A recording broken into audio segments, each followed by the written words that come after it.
What is going on, guys? Welcome back to another live stream here on Rangers Central. And the New York Rangers have just made a waiver claim, getting Arthur Kaliyev from the LA Kings here at 2 o'clock on a Monday. So I apologize for everyone that's probably busy at the time that I'm live streaming this. But the good part is you can watch it on replay if not. And it is just a waiver claim, so I'm not going to sit here and be live for too long. But the Rangers acquire Arthur Kaliyev, who was put on waivers yesterday. And look, when he was put on waivers, I was saying, go get him. Why not? Because when you are a team that is starving for help right now, to be honest with you, especially because everyone's like, this team's power play merchants. Right now, they're not scoring on the power play. You bring a guy in here who is only 23 years old, a former second-round pick, has untapped potential potentially, and count how many times I said potential there, but he does have the untapped potential. And yes, I know this is probably not the team if you're looking to find a home for untapping your potential, because we know how the Rangers are with developing younger players. But I still like the idea of bringing him in. He's 23 years old, like I mentioned, former second round pick, and this is it. Low risk, high reward claim. And the best case is he ends up being a solid player for you. Worst case is you waive him. It's not the end all be all. And the thing that I like the most about this is the thought process I had yesterday, because when Kaliyev hit the waiver wire yesterday, I said I want the Rangers to claim him. I didn't think it was going to happen. I thought he was going to go early to a really bad team. Or I said, all right, well, a really smart team's just going to grab him. He'll go to like a Tampa Bay or a Vegas or Florida, and then he'll end up thriving in one of those situations, just because of the fact that they are able to, turn some of these type of guys into quality hockey players and utilize them in the right situation. The Rangers have to do that if they want to maximize the potential here. It's just that simple. He is a guy that is a good trigger man on the power play. He could play well in his own end as well, which is something that this team desperately needs. I saw someone say on Twitter that Laviolette might not like him, which does scare me, but remains to be seen, of course, with that one. But yeah, I'm very okay with this one. I thought that when he did hit the waiver wire yesterday, I was like, go ahead and do it. You're not a good team right now. It doesn't hurt to take a flyer on these guys. And the thing that I do wonder is where they ideally are going to place him in the lineup, because right now it's actually pretty crowded, the top 9, unless they're going to sit guys. And you can look at it as a Kaka replacement because of the fact that he's a similar age in the same draft class as well, just a second round pick. So you could look at it that way, but I don't know. That's the thing that is interesting to me, which is this question as well. Where does he fit in the lineup? Honestly, I have no clue. I really have no clue, unless Kreider's missing more time than we think. And that would answer the question a little easily, because then you would imagine Johnny Brodzinski comes out of the lineup, or he moves down to the fourth line, and then someone like VC or Carrick comes out of the lineup for Kaliyev to play on the second line, which right now, honestly, if Kreider's out for an extended period of time, and maybe there is actually something to it, and I was wrong about that, but maybe that's a spot for him. You put him on the second line with Zibanejad and Riley Smith. I think that could be a home for him, and it wouldn't be the worst thing. Really wouldn't be the worst thing. Or maybe you put Brett Berard on that second line. You try to put Kaliyev with Hedel and Cooley. But I think, honestly, he would work on that second line well, because I think he's also a guy that you're going to watch get in on the forecheck. And he's not the best with puck retrievals in the offensive zone, don't get me wrong, but he does have the ability to get on in on the forecheck, because I want to pull up what I was looking at yesterday right now with the all three zones model, where he's good in terms of getting in on the forecheck, not great at retrieving pucks. So, and let's see what you guys are saying though. Haven't played this year due to injury, but supposed to be very talented from LA. Yeah, again, there's just really just let's see if there's something we could get out of him here. And he does have the potential to be a quality player for this team. And In 56 games last year, he had 28 points, 13 goals, 15 assists. Struggled a little more, I'm looking at 2022-23. Whoops, wrong year. But either way, I mean, if you get that type of pace and you get that for a full season, that would maybe make him a 2020 player, which I would take that if that's possible. But I don't know realistically if you're going to get that. Even if you get him to be a solid, 30-point guy type deal, I would be happy with that at the end of the day. I'd be very happy with that. But yeah, leave a like, by the way, on the live stream if you haven't already. Subscribe, turn on your notifications, all that stuff on your way in. And yeah, I think that this is a really smart pickup here. It's a really smart pickup, especially because of what I mentioned before, that this team desperately needs help on the power play right now.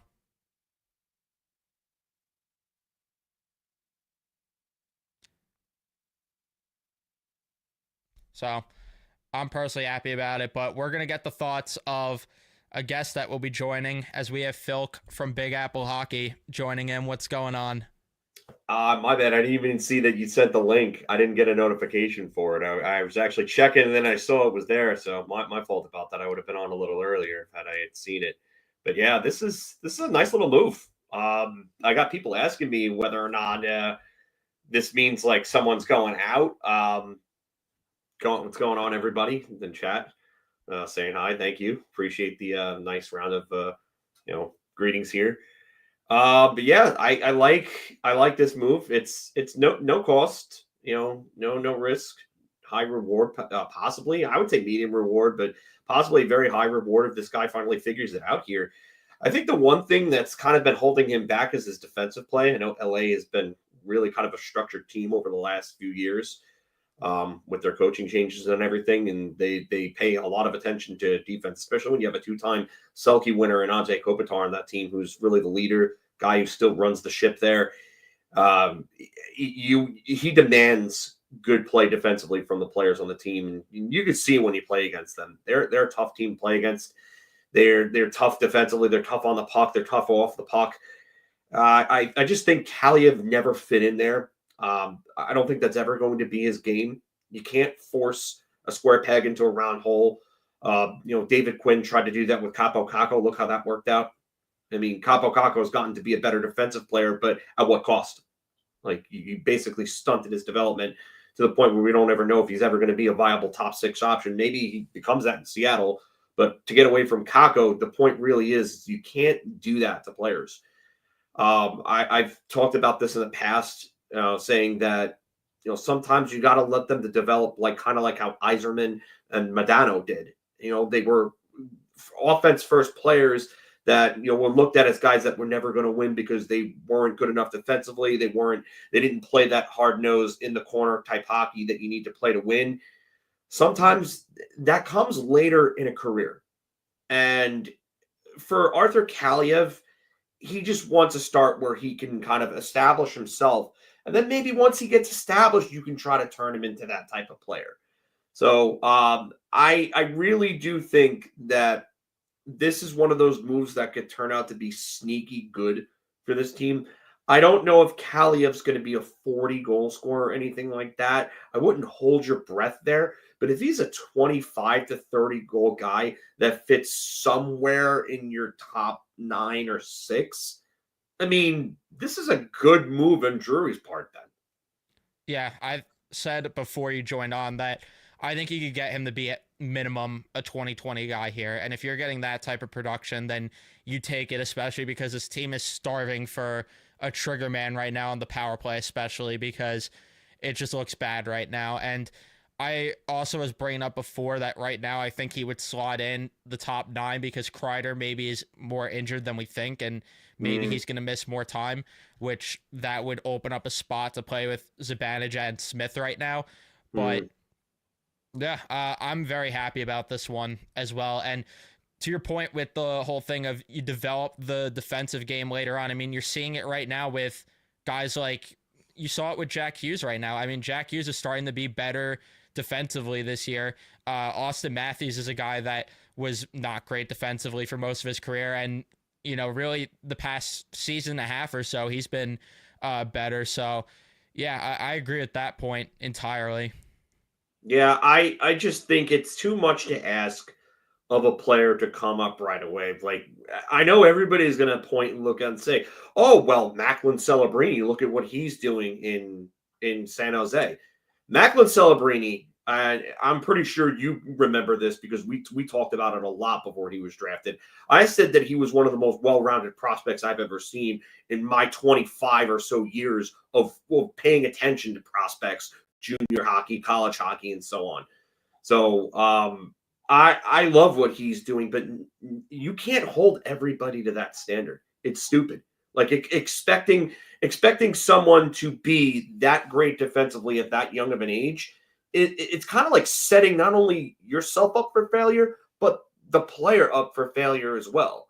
So for me, I think the Rangers made a really good move here in taking a chance on a kid who wanted a fresh start, who's from the area, who's probably going to be pretty motivated to play in front of his friends and his family at the Garden every night now. And you know what? There's a spot for him right now to come in.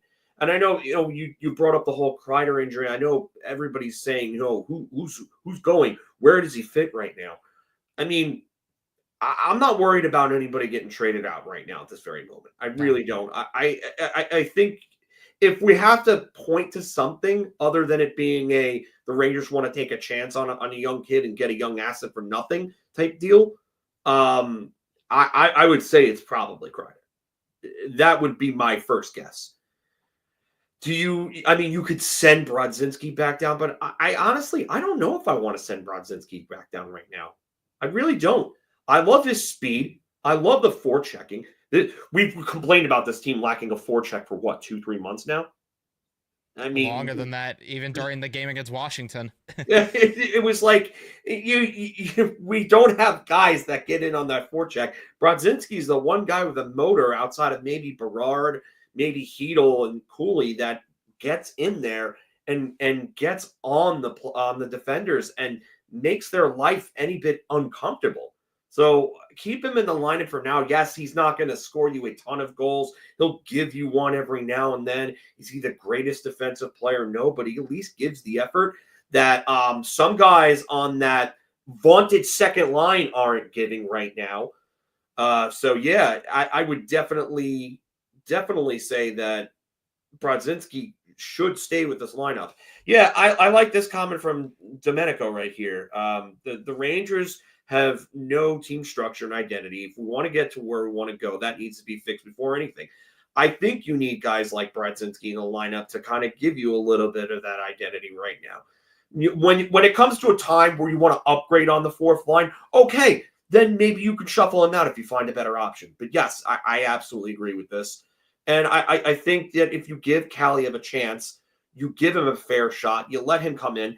Not only that, but the power play sucked for so long. They're like And one now for their you've last got a 30 guy with an something.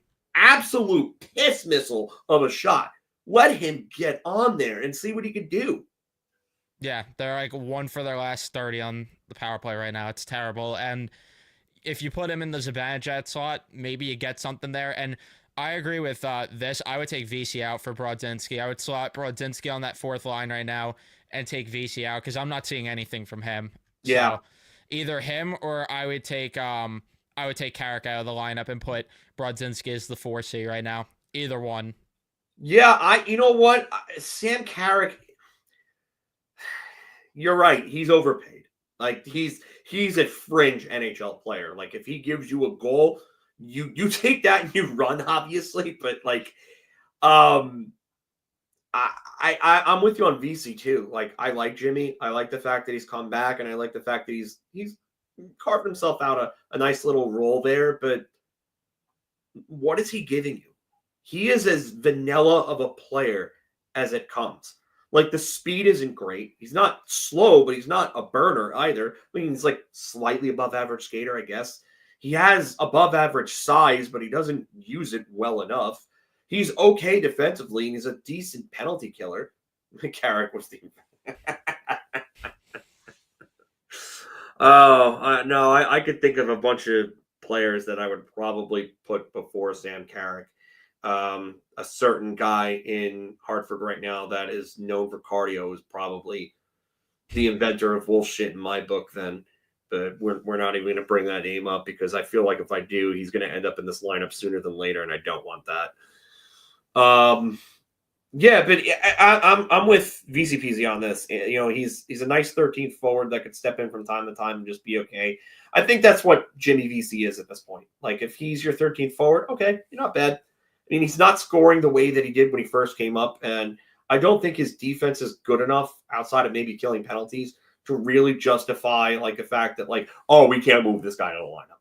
You can absolutely rotate him in and out of the lineup. I don't understand. Yeah, Mike, we're not gonna say his full name. Just no, we're not gonna say his full name because I feel like it's like shouting Bloody Mary or Candyman in a mirror. You do it enough and he appears.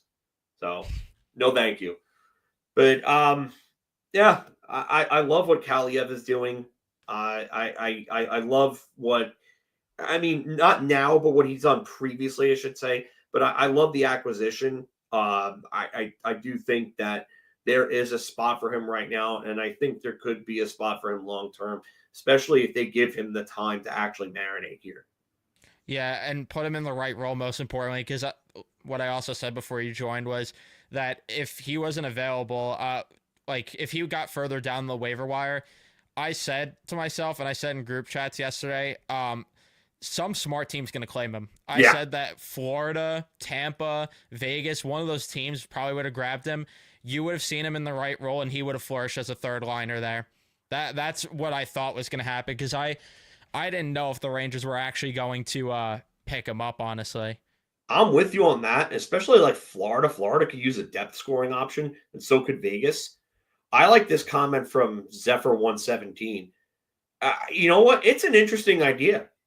I mean, see what the kid can do, and then maybe put Lafreniere with Zibanejad and Smith. And he could go back on his natural wing. Yeah. That's literally what I was just going to say. I mean, you never know at this point. I mean, I get he looks comfortable enough playing left wing or right wing right now, but like you could move him around. You could tinker with these lines a little bit because these lines are like, I mean, yes, it was Chicago and they looked great against Chicago yesterday, but like it's Chicago. Like I want to see that against the teams they were doing that against last year again before I say that this line is back. So again, yeah, zero risk. Potentially, I would say like a medium reward, maybe high if he ends up coming close to his ceiling. But I do think that there's room to work with here now. I mean, now you got yourself an option. And really, if you want to move on from somebody else, yeah, you can move on from somebody else in the future. But it's not something I'd worried about right now.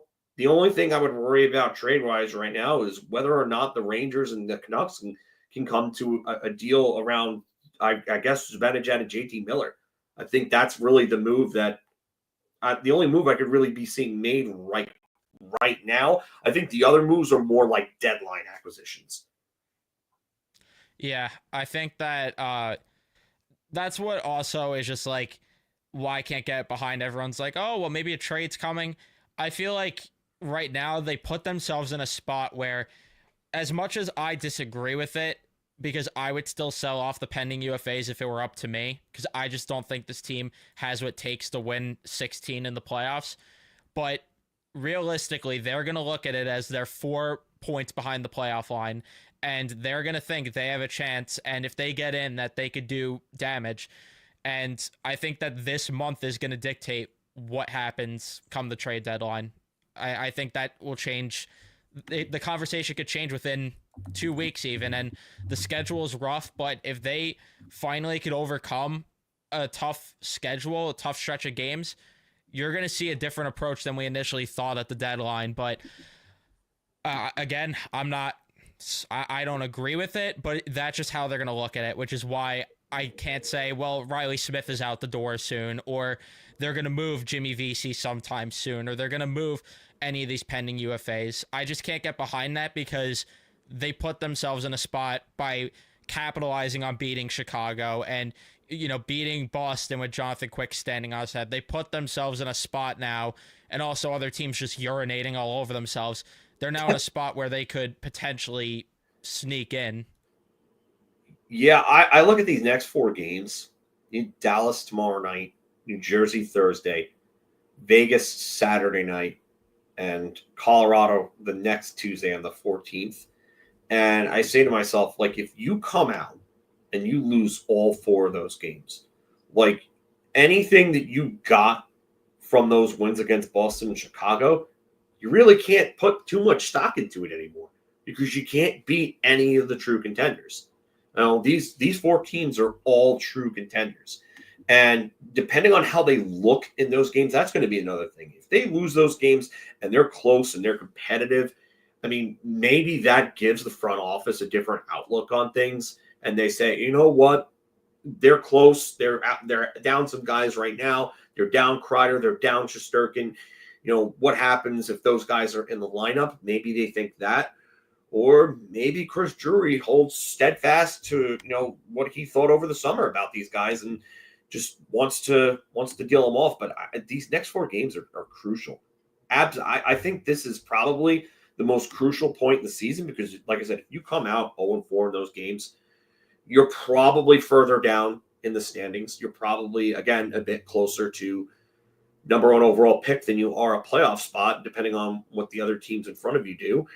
You talked about teams urinating on themselves. There are too many teams right now that are just absolutely dropping the ball and not getting the space that they're needed to separate themselves from the wild card teams, and then the wild card teams themselves aren't getting the space to separate the teams or separate from the teams that are behind them trying to fight for those last spots. So the East this year has been tighter, I think, than any year that I've seen it in years past. Like, teams aren't going away. And even a cellar dweller like the Rangers right now, they're not completely out of it, but the play is completely uninspiring. But to one last thing that I want to say here is you were talking about you can't see guys being moved right now. And I'm actually with you, like especially those pending UFAs.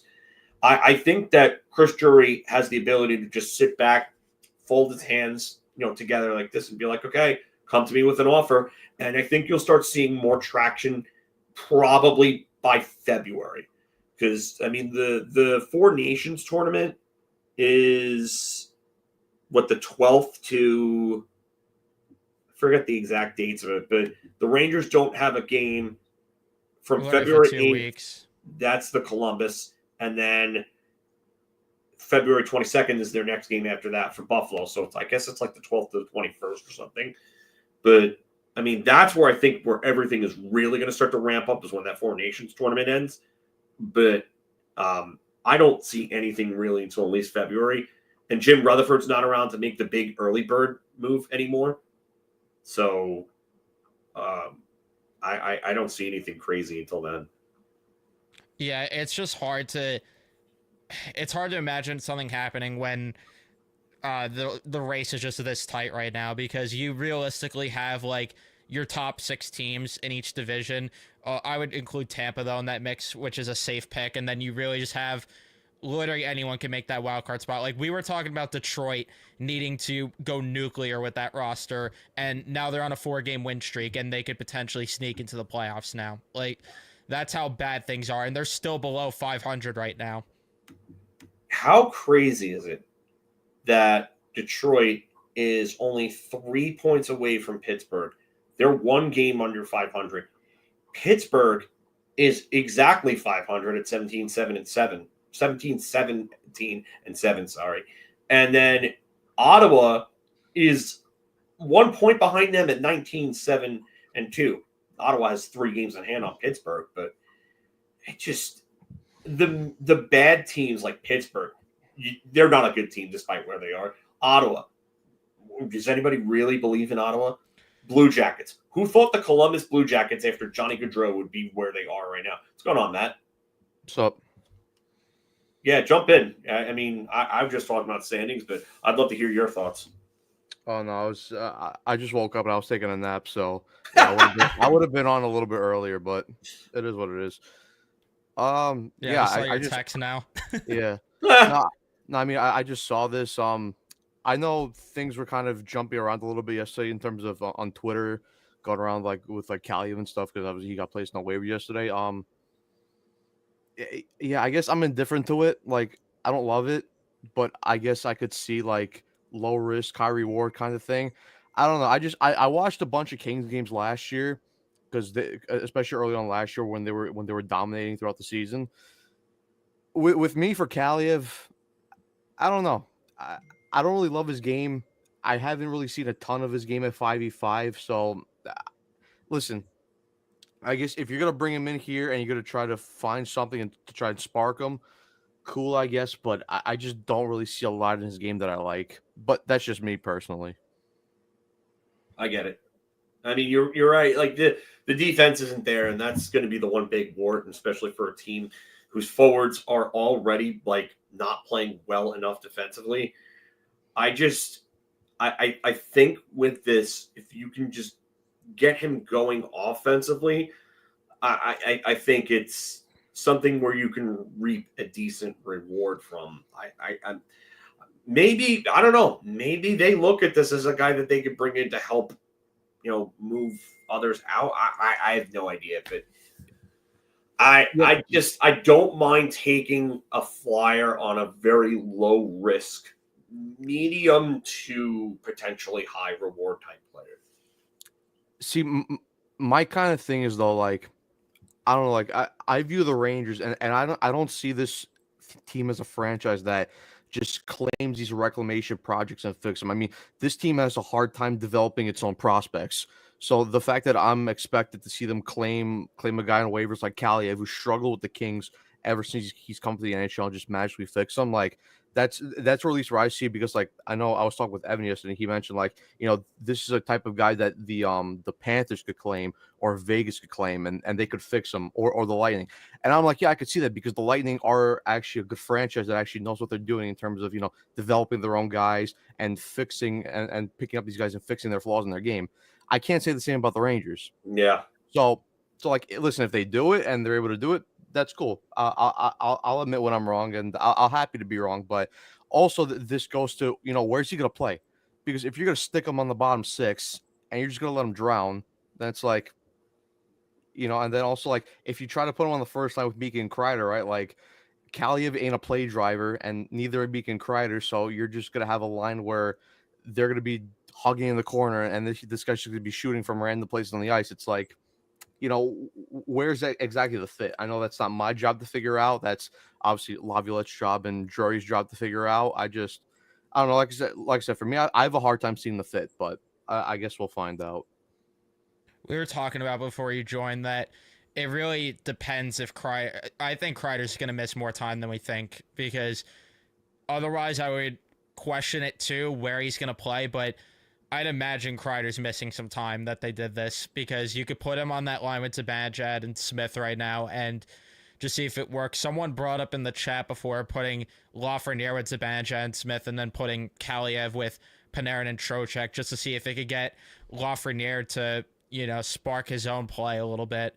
But I don't know. I don't know either what their plan is. I don't know if Kreider's actually going to miss time, but for me, I look at it more about getting the power play going right now, because this power play is just terrible. There's just nothing to it at all. There's nobody that's scoring right now. Fox just looks useless on the power play right now. There's so many issues that, if this was last year, I'd be like, why are we getting another power play merchant? Right now, they actually kind of need a power play merchant a little bit. Yeah, definitely. I mean, that's what I was saying before with you. Just like, this power play has been so bad for so long. Like, what's the harm in putting him on one of those lines when these units need shooters that are just gonna take shots? I mean, you have Zibanejad, who's now afraid to take his one-timer because he knows that teams are keying in on him, and he hasn't been able to adjust over the last 2 years like Ovechkin was able to adjust when teams started adjusting to him. They were doing that, and then, teams are cheating towards him, and then Ovechkin found a way, and then he found a way to get back open again. And it just, that's been his meal ticket for like a very long time. But Zibanejad just has not seemed to have been able to make that adjustment. Maybe you throw in Kaliev and you start mixing things around, and you can get something out of him. I don't know, but it's for me. I look at it as saying, hey, you got a body that you could bring in here that can maybe do something here, and if you like what you get from him, great. You hold on to him and you move others out. If not, see ya. It's easy. I mean, it just, yeah, that comment from Carson, yeah, Mika, the king of the one timer. Woof. Yeah, when I heard that, I was just like, okay. But I really think that there are others that are out soon enough. We'll see what happens in the course. I would say the next, like, I don't know, like 6 weeks. Like I would say from the start of February is really when we're going to start looking into guys being moved. So I do think this is just a good move on Drury's part, just to kind of bring this guy in and just see what he can do. I mean, I like what you were talking about before, Evan, with like a shakeup for Lafreniere. Like maybe he needs another kick in the ass. Like it's kind of concerning that a player that just got that type of contract would need another kick in the ass. But sometimes players, even veteran players on big contracts, they just need that. They get too soft and complacent and comfortable in their positions. And maybe that's what's happened here. So maybe that needs to happen again. Yeah, I definitely do think Laffy needs to like kick up the ass, and it's not that. And listen, he's been struggling a lot over the last couple weeks, and I'm not exonerating him of any play just because he's one of the players that I typically like and I like to watch because I do think the talent's there, and I know like his name has been thrown around in potential trade rumors with Pedersen or Miller, and I think that like if the Rangers were ever going to trade him, like I do think that he would be able to refine this spark again and become that player again. Part of part of me that thinks is because, like I said, I think the talent's there. I just think he needs a motivation change. And again, I'm not exonerating him, but I think when you're playing in this type of locker room that is fractured right now, and we can all see it, that locker room, they are not all 100% together. There's a bunch of tiny fractures within that locker room, and when there's so much uncertainty from GM to the coach, I just feel like as a young player, you kind of need that all the energy moving in one direction that you're able to build all your confidence and just go out there and just play your game. Like right now there's like so many distractions, and again, like I'm not exonerating from any play because he's been awful. I mean, especially on that back check during the Washington game where he just gave up on the play. That's a benchable offense right there. I would have stapled his ass to the bench and just let him watch a couple shifts. But yeah, I think he does need a motivation change because, like I said, the talent's there. He just needs that little extra kick up the ass and that spark to get him going. I'm currently right now just on the side of things where with Lafreniere, if they're truly like if Pedersen truly is available, I'm sorry, I don't know how you don't do it. I really don't know how you don't do it. And I get the narratives. People are trying to claim that Pedersen's Mika 2.0 or whatever. I'm sorry, I'm willing to take a chance on that. I'm sorry, and that's just where I am in general right now. And if he figures it out elsewhere, then fine. But they're giving him the power play time. He's not making the most of it. He's dipping in even strength play right now. Now that Trocheck and Panarin rather aren't giving the production they gave last year. If he figures it out elsewhere, I'm at a point where, okay, then good for him. But I just don't know how you pass up an opportunity if a true superstar like Pedersen becomes available and, they really want Lafreniere. I don't know how you don't do it. I really don't know how you don't. No, no, I agree with you. If he has to be moved in a deal for Pedersen, I would, just because with Pedersen, you're getting a guy who's already in his prime, 26 years old, is a center, which is a position the Rangers desperately need, and has shown that in order to be a true cup contender, you need a true number one center in this league.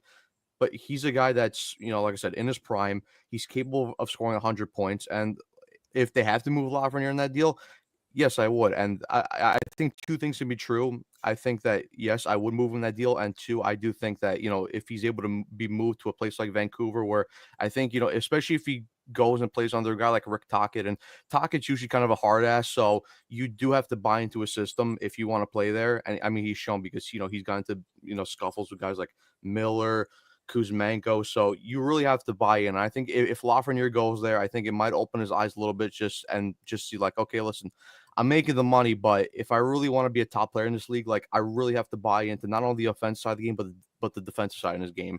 So I do think if he would go there, I think he would figure out his game just a little bit, but I would still move him in a potential Pedersen deal just because, you can't really pass up a talent like that.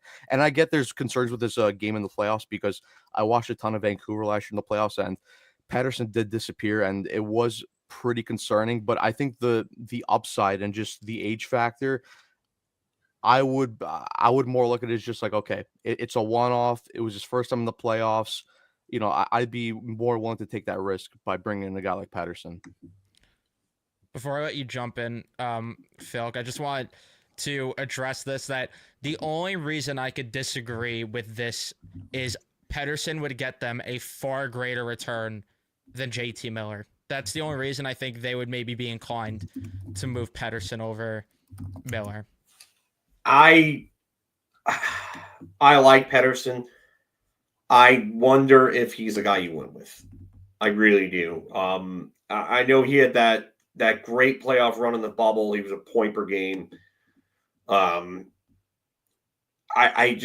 wonder how he holds up come playoff time. I really do. And he's a good defensive player. He's a better defensive player than I think people realize. The offensive talent is obviously there. Like, I mean, his off years are some of Mika Zibanejad's like best years. Like that 89 points last year was an off year for him from the year before. I'm not sure if he's a consistent 100-point player, but I could see him being like a 90 plus point player. And Zibanejad's like best year is like what, 4 points more than that year. I don't know if Zibanejad gets back to 90 points. If he's 80 points consistently, you take that from Zibanejad, especially at 8.5 million. But Zibanejad would have to be going in that deal because they literally can't make the cap work long term. The only way that it could happen is if they do Keedle and Laff for Pedersen. And yeah, you could do that, but I mean, then you have what, Trocheck as a third line center making $5.6 million. I mean, that's not terribly over. I mean, he was going to be on the third line last year. Yeah, I mean, not terrible for a third line center. I mean, they're kind of climbing in market value, but Miller's had problems in multiple places, and with his age, I think Vancouver moves him first because I think there are going to be more teams that are going to be able to fit that contract. Pedersen, you move him, I think that's an off-season deal. I really do think that's an off-season deal. Isles flirted with Barzal for Pedersen now, and that there's no substance to that. Stefan Rosner is pushing something along those lines, and I doubt Vancouver was even really. I heard Dobson's name come up. I think that's a dumb deal for Vancouver because Dobson's not playing on their first power play unit. Yeah, like teams don't use more than one defenseman on power plays anymore. Like it's not that way. It's not like it's the '94 Rangers where you had Leach and Zubov when they were the best power play tandem ever at the points. He doesn't.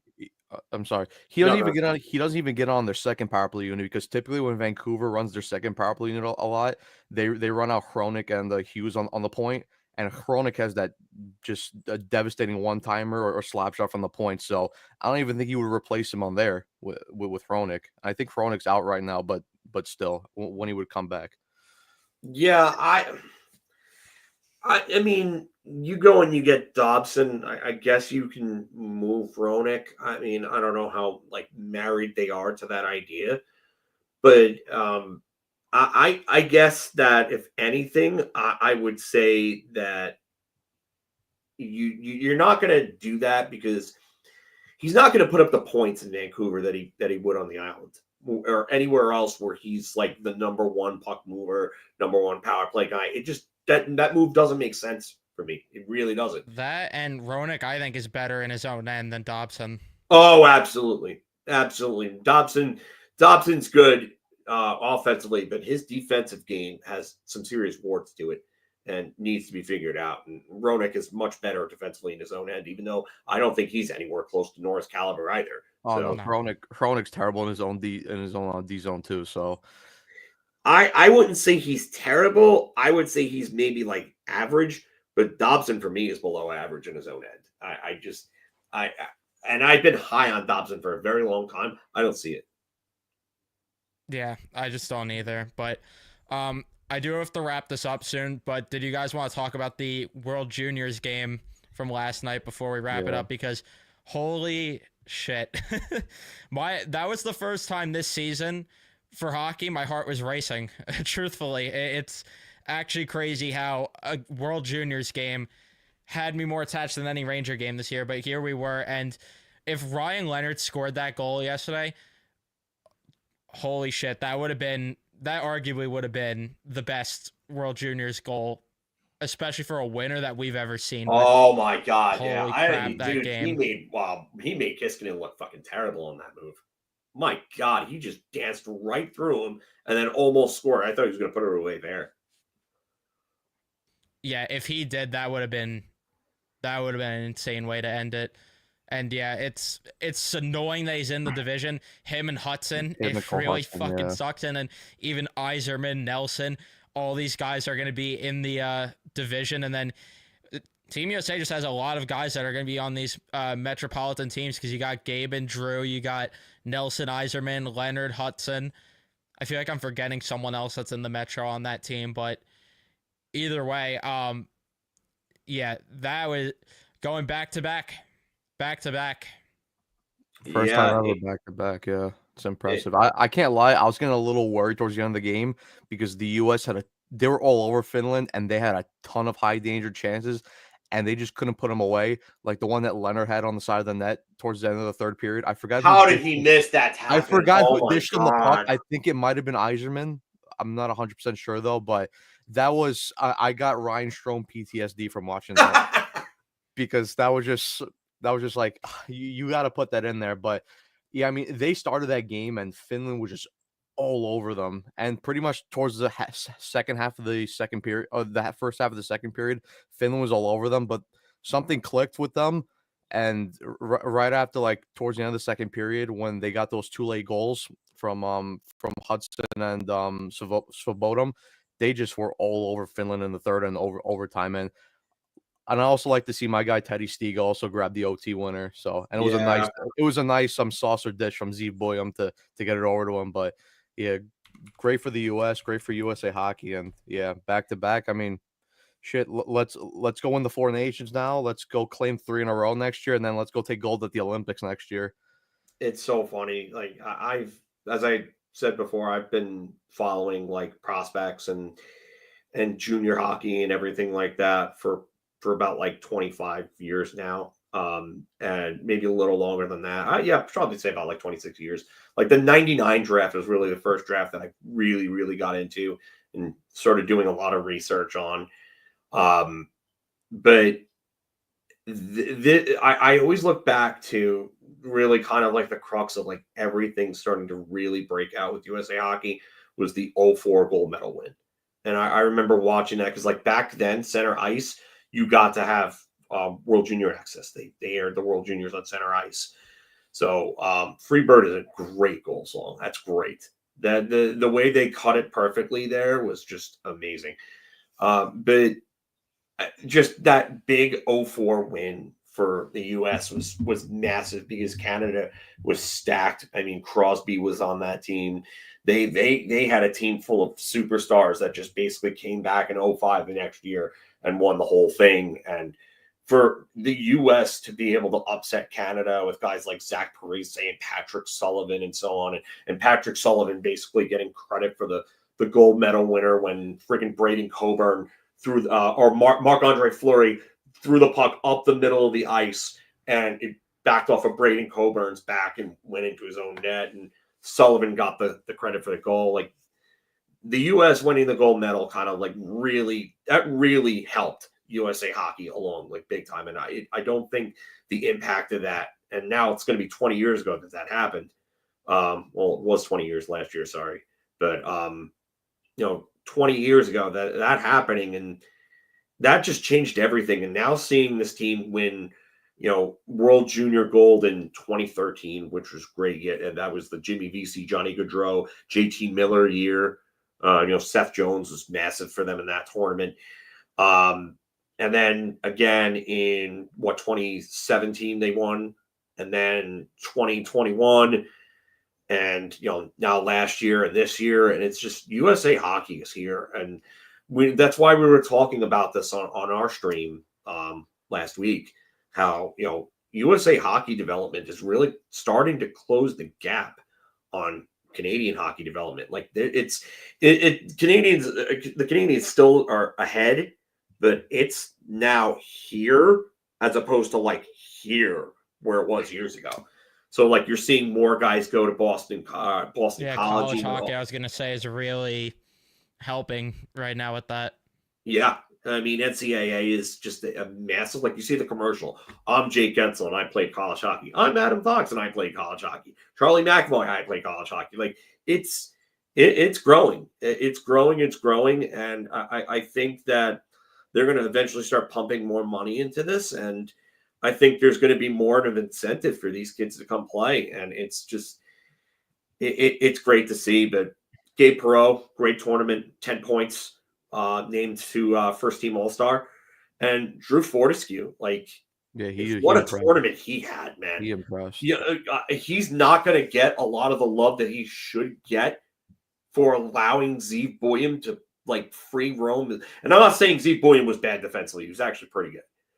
But Buoyam was allowed to roam all over the place and do whatever the hell he wanted with free reign, because Fortescue was as good as he was in his own zone. It seemed like every intercepted pass, he was on the other end of it. And he did a good job skating, breaking out the puck, stopping on-man rushes. He had a really solid tournament. Yeah. Yeah, he was so good on the penalty kill. It's just that I literally just found myself just saying another great defensive play from Fortescue, and I'm like it's adding up. And then especially in that fucking semifinal game, I was like, holy shit, he was all over the place. And then he was really good last night too. I was just like, you know what? For a third rounder, like even if he becomes like a later version of Jay Bouwmeester, like a smooth skater that plays like number 4 minutes, but is really good defensively and can make a decent first pass. If you get that out of a third rounder, that's a steal.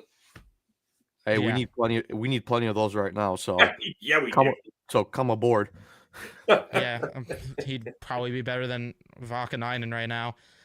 All right, I do gotta get going though now. So everyone that was in the stream, I appreciate you guys tuning in and watching. Leave a like on your way out. Subscribe if you guys are new to the channel, and I'll see you guys in the next one. Take care.